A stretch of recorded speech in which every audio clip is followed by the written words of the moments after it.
Trading futures and options on futures involves substantial risk of loss and is not suitable for all traders and investors. Oftentimes in futures trading, you have a high combination of leverage and volatility. And although this could be an equation for opportunity, it's also an equation for risk. So be careful. Only fund your futures trading account with risk capital. My personal definition of risk capital is money I could afford to lose, doesn't change my lifestyle, or overly stress me out. As human beings, we make bad decisions when we're under stress, so be in a good spot. Remember, micro contracts could be friends. Take it easy on the day trade margins. You get plenty of leverage without maxing out on those day trade margins on a regular basis. We'll be taking a look at a real-time simulated live NinjaTrader trading platform today, and none of this should be construed as trade or investment advice. Past performance not indicative of future results. Well, good afternoon, good morning, good evening. Welcome to Technical Analysis Explained. I'm your host, Tom Schneider, CMT with NinjaTrader. And here at Technical Analysis Explained, we like to focus on one indicator, one topic, and go a little bit deeper than we normally do on our regular shows. So with that in mind, today's topic is something that I think most traders who explore technical analysis run across pretty early, and that's the Bollinger Bands. The Bollinger Bands are a volatility tool that are very visual, very easy to understand, I think. A little bit more difficult to find the use that's good for you, but if you understand the different ways you can use them, then maybe you can fit them into your trading style. So what are Bollinger Bands? Bollinger Bands were developed by John Bollinger probably 40 years ago, early 80s, I think is the timeline. And John Bollinger, fascinating gentleman who came into the markets in somewhat a different track than a lot of professionals in the markets. He was actually into a different career. He had a different career, but that career brought him to a company that was owned by somebody who was in the market. Actually, a couple of some brothers who were, their father was a well-known dealer on Wall Street. And his first exposure was, he learned a little bit about Wall Street from the dealer side.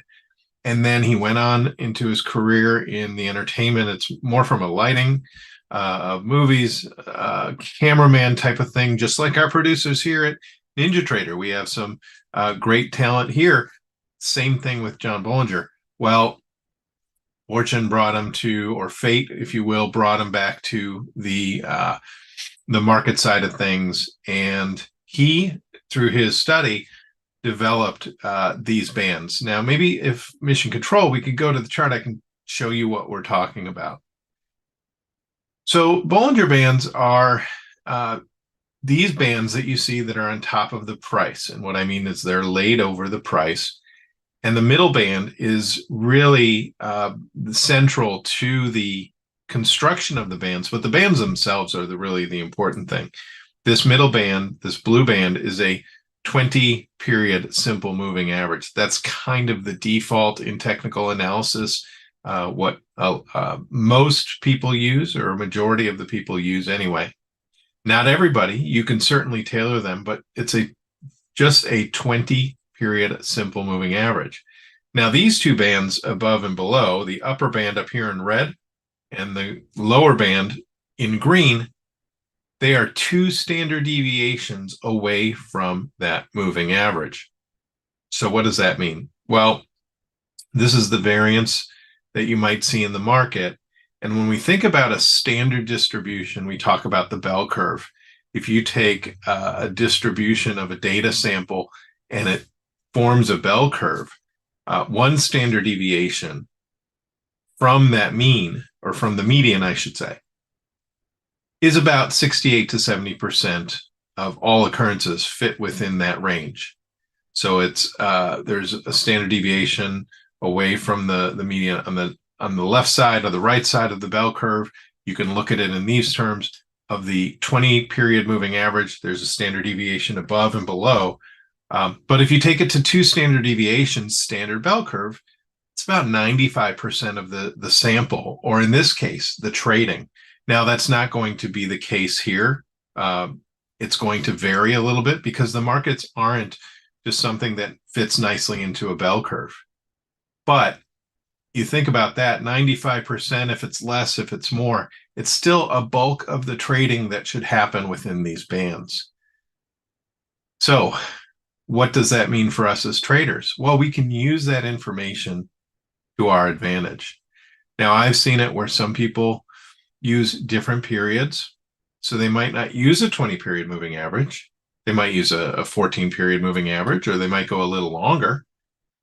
And I've also seen it where some people use different standard deviation bands. Just realize that the number of standard deviations, if you go to the higher side, you're going to see more trading within those bands. If you go to the lower side, you're going to see more trading outside of the bands than a 2 standard deviation. So why is that important? Well, the bands are the piece of this puzzle that we want to use as traders. And this is a volatility study, meaning when the market is low volatility, these bands are somewhat close together. And you can see that this is a chart of the Russell, of the September Russell future. And it's a continuous chart, so we can go back pretty far. In this case, we're going back all the way to April. This is a daily chart. And you can see that from April to June, it looks like Russell was pretty range bound, right? And so the bands reflect that lack of volatility. They're close together. When there's smaller volatility or lower volatility in the market, the bands tend to be close together. Now, when the bands spread apart, that means there's increased volatility. Usually it's the market picking a direction. So what does that mean for us with the bands? Well, when we compare where the price is to the bands, we can get a picture in our mind of what might be happening in the market and where we might be ready to take some action, if you will. Well, let's just start at the beginning of this chart. You have April, and we can pretty much ignore this band, this middle band for now.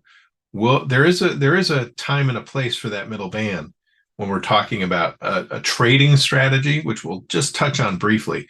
But right now, I'm focused on this upper band and this lower band. And in times of low volatility, when the bands are relatively close together, these bands act as mean reversion indications. They could actually, you could also use them as range-bound trading ceilings or floors. So if we're looking at the trading of the Russell in April, even though we get a small rally, these bands are really close together. Look at that. Before April, these bands were wide because before April, there was a trend going on. And then when we start to consolidate, those bands quickly come together.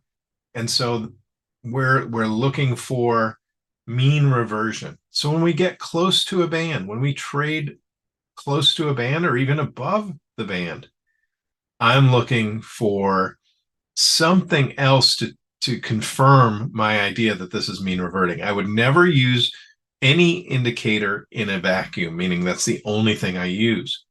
And this could be a momentum study like RSI or MACD or stochastics, commodity channel index.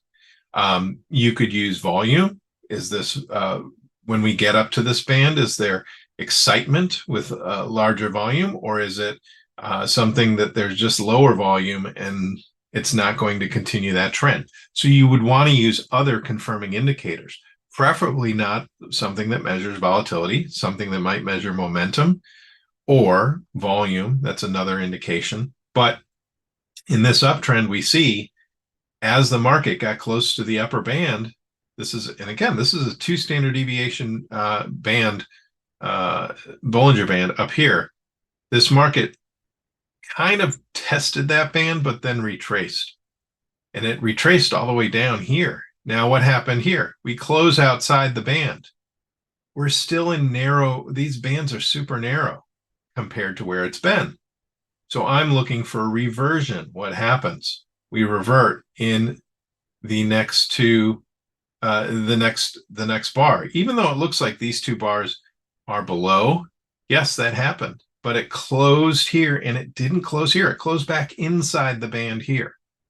So when we have low volatility, I'm looking at these bands to kind of keep the market contained within the bands. Yes, it might trade outside or even close outside, but I expect mean reversion. Where did it go to? It went to this band and it retraced back to the lower band and even closed outside. But again, we still don't have the opening wide bands that I'm looking for. And we see that retracement up here back to the middle band. Now, the middle band can act as support and resistance, but the bands for a longer term, you might be just fine trading or looking at for guidance the lower band and the upper band. Now, what happens when we get up here? Look what happens. We close outside this band. Yes, we trade the next bar above, but then we turn around and we close right back inside it. So there was a little bit of continuation buying. We finished the bar inside. That to me is fairly bearish, right? We couldn't continue closing above the band. Now, if we had continued to close above the band, then we might see these bands start to open up. But it's got a long way to go to really be considered opening up in such a way that this market is continuing the trend. That didn't happen here. The market reversed. It got almost all the way down to that lower band before it acted as support. Now, what happens? We have a big move here. We close big above this band. What's happening? The band starts to open up, and it's not just a minute detail. That opening is fairly wide for being so narrow, the bar before, and it continues to open as we continue to close above.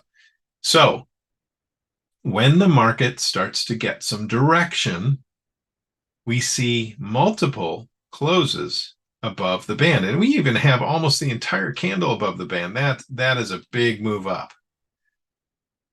And so we call that walking or riding the bands. The market's walking the band up. You could walk the band down too if we have a downtrend. We see it over here, but usually that comes after a really narrow portion of the Bollinger Bands. And that direction, that big move, starts to open those bands up. And as they open, I'm thinking this is a trend. This is not mean reversion. So there are no real hard and fast rules if you want to use Bollinger Bands for trading signals. You have to understand the context in which the Bollinger Bands are, which the market is in which you're using the Bollinger Bands. Is it low volatility? And I can use a rectangle to kind of highlight the low volatility times right here. Mean reversion. We did not get 2 consecutive candles closing out outside of a band in this entire time. That to me is mean reversion. But when we start to trend, we start to see the bands opening up. We think that, okay, this could be a trend. Then I'm not thinking mean reversion. If I'm long, I'm not serious about thinking the market will continue a reversal, right? I see these bands opening up, and even though I get this close back inside the band, that band's still opening up. To me, that's like, wow, that's got to be a trend continuing. Now, again, not 100%. Nothing's 100%. But this is an indication that when we see these opening bands, possibility of a trend, especially when we're trading right at one of the bands. Now, what happens with the bands? Look at this. The market comes off. It found its exhaustion level and starts to retrace. The bands take a little bit to catch up. Okay, notice that the bands are this band keeps expanding, even though the trend has expired a little bit, right? It hasn't continued, hasn't quite retraced, kind of going sideways. The bars are getting smaller and smaller, and it just takes a little bit to catch up with that turnaround. And we see a little bit of constriction for about a week, maybe 2 weeks, before we get the next trend. We get 1, 2 consecutive closes, another close up here, but we're still walking the band up.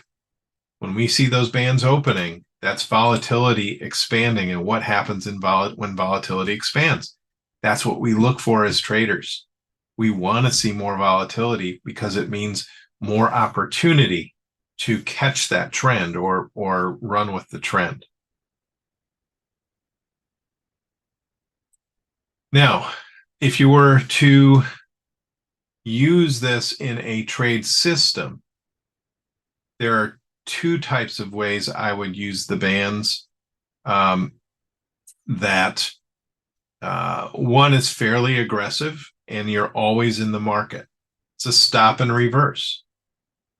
And this is somewhat contrary to what I just said, meaning it doesn't take into consideration other indications. I'm not looking at a momentum indicator. I'm not looking at a volume indicator. I'm just using the Bollinger Bands, could be as a basic starting point, right? And the thought is, when, let's say we identify low volatility, you could use this one of 2 ways. One is you could, when we trade outside, it's up to you to determine this. You could use a trade outside, or you could use a close outside. Close outside will give you less signals. But if we trade outside the bands, you go the other direction, meaning if I'm on top of this upper band, I want to short that activity. If I'm trading below the lower band, I want to go long this opportunity, this activity. And a stop and reverse system will give you, you're always in the market, and you could just trade band to band. Now you're going to have a little bit of drawdown in there, right? If I go short here, you'll notice the market gets higher. I'm going to have a negative P&L on my system. But eventually, because I think in a low volatility environment that it's mean reverting, eventually we will retrace back down to the lower band and take our next signal. Now, if we go long, when we do that, so we cover our short and then we turn around and go long, it would take us up until here to get out. Now, this is a daily chart. We're going to look at some examples on other charts, but it would take me about a month to get out of that position. So this is a longer term trend. We can certainly do this on intraday trends as well. There'd be a little bit of a drawdown there too. Another way I've seen this Bollinger Bands used as a strategy is use the entry the same way, meaning it's not a stop and reverse system. We don't get out the same place where we get in. We use the same entries, meaning we trade outside the bands, but we get out of our position when we hit the middle band, when we hit that moving average. And you'll notice if we went short here and we got out, let's say when we traded here, that wouldn't be a bad trade, right? And then we're kind of dormant until we get another signal. Now the market could retrace up, or it could continue on down like it did here. We go long here, get out at this middle band. So you're not always in the market, and you're open to the next trade, whether it happens at the top of the band, at the lower end of the band. And that's kind of when there's low volatility, when it's mean reverting. Another way to trade the Bollinger Bands, like I said before, is when it starts opening up and you go with the trend. That's more of a breakout trade. You would just want to put your stops pretty close. Let's take a look at the, let's see, I think this is the weekly. Same concept here. In this case, it's a 20-week moving average. It's 20 periods. And then we have 2 standard deviations here. Now, you could change the length of the moving average. You could change the length of the standard deviations. You can go less, you can go more, and see how they work for you. But the same concept is there. When we're in low volatility, like we were back here, and this is in 2021, sideways market, these bands act as mean reversions. I get outside the band, I want to go short. I get outside the lower band, I want to go long, or just follow along with the market. Hey, you know what? It's butting up against this upper Bollinger Band, and we're in low volatility. So on a weekly chart, I'm certainly not bullish. I think the bull trend that we saw here might be exhausted. Okay, then I'm going to take that down to the daily chart and look at the Bollinger Bands there and see what's happening there. And then I take it to my intraday chart, and I can have a bias for the day trading that I do. If we're looking at it now, what does it tell us now? Well, look at this. We're just trading right below the middle line of the Bollinger Bands on a weekly. Those bands aren't really getting farther apart. Yes, they're trending up, but this one looks like it's trending up a little faster than this one. You might say it's kind of getting closer together. And if we go back to the daily, definitely bands are getting closer together. So a little bit more consolidation, volatility is coming down.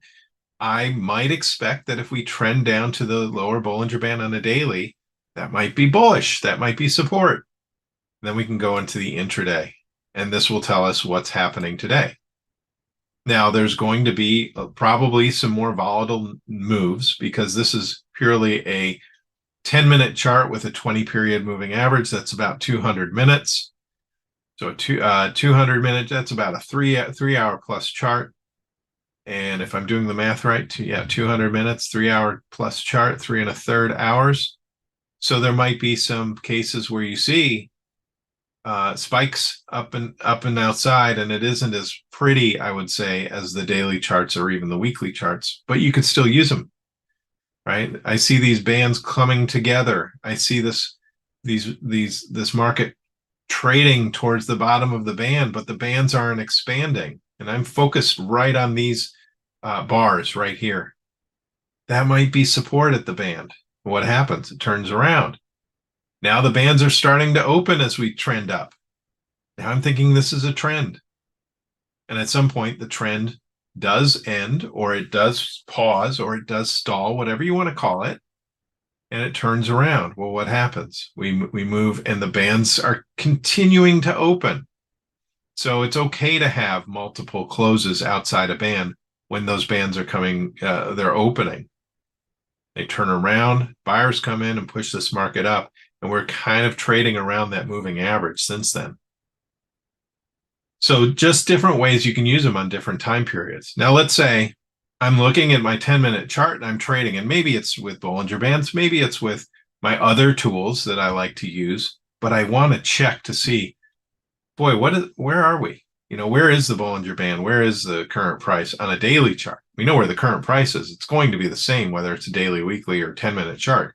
But I want to see the daily Bollinger Bands to see where we are. Well, we can use our market analyzer for that. And if you right-click in your market analyzer, and that's actually going to change the chart, I think. Maybe not. Oh, there it is. Let's go to the E-mini. I've linked my chart, so when I click in a row, it'll change the charts. So I'm going to right-click in there and go to columns. And I'm going to move this over so we can see it nice and big. And this allows me to choose what columns go into my market analyzer. And what I'm looking for is Bollinger Bands. Well, Bollinger Bands, you can see it from the chart. It has 3 values, right? It has an upper band, a lower band, and a moving average. But if I scroll down here, I don't see anything that says Bollinger. I don't see anything that says lower band or upper band, but I do see indicator. And that's what Bollinger Bands is. It's an indicator. It's indicating what's happening in the market. In this case, volatility of the market. So I'm going to click on indicator and hit add. Now, when I do that, it comes up with this thing that says ADL on 1-minute data. That's a default. We're going to change all that. So don't be surprised if you see something there that you don't want. That's fine. We're going to change it because that is what the configured portion of this window is picking up from the properties dialog box of that indicator selection. We have to choose the indicator. And so what we'll do is we'll come here to the very first drop down. It says ADL. I don't want ADL. I want Bollinger. And so when I do that, this changes. These entries, most of them change. Not all of them. Some of them have the same entries. But what is the plot that I want? Well, if I click here, I have 3 choices. 3 choices on the study, right? The upper band, the middle band, and the lower band. We'll stick with the upper band, and this will return the value for the upper band if we set it properly for the daily chart. So let's change the period. I like 20. That's what John Bollinger is kind of associated his name to. Number of standard deviations, 2. We'll keep that. But you could do 1. You could do 3. I know our friend Anthony Crudelli, I host that show, Develop Your Edge with Anthony Crudelli. He uses a 3 standard deviation Bollinger Band without the middle band. That's fine. That's how he's tailored it to his work. So what does the data series help us do? Well, it helps us define what data that we are using to define the Bollinger Bands, because this market analyzer is kind of time agnostic. It's real time. It doesn't have a sense of history. We have to build it into this display panel. So we will tell this display panel when you're pulling out data to calculate that Bollinger Band, let's use daily data, not minute data. And so we'll keep that there. And then key here is time frame. We're going to load data based not on days, but on bars. And we could use, I like 365. That's just kind of a default. And then we're going to say apply.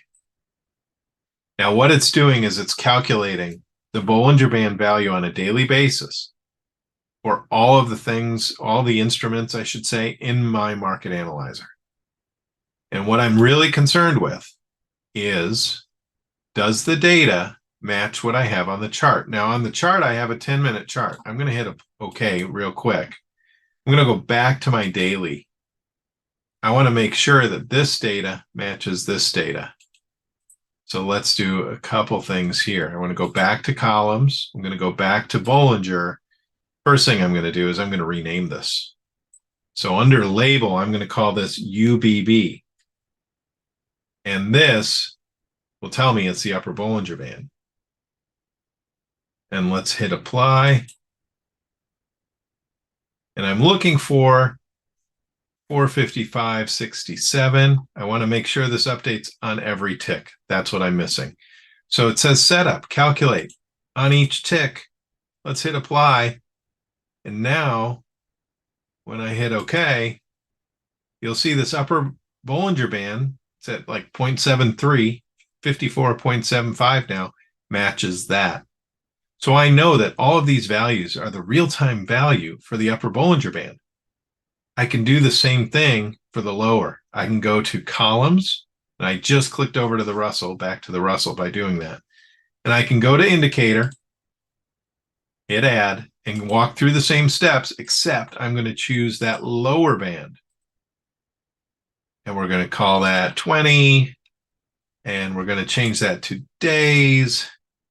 We're going to make sure that it's loading bars, not days, and I like 365 just to be sure. Update on each tick, and I'm going to label this, instead of Bollinger, LBB for lower Bollinger Band. I hit apply and OK.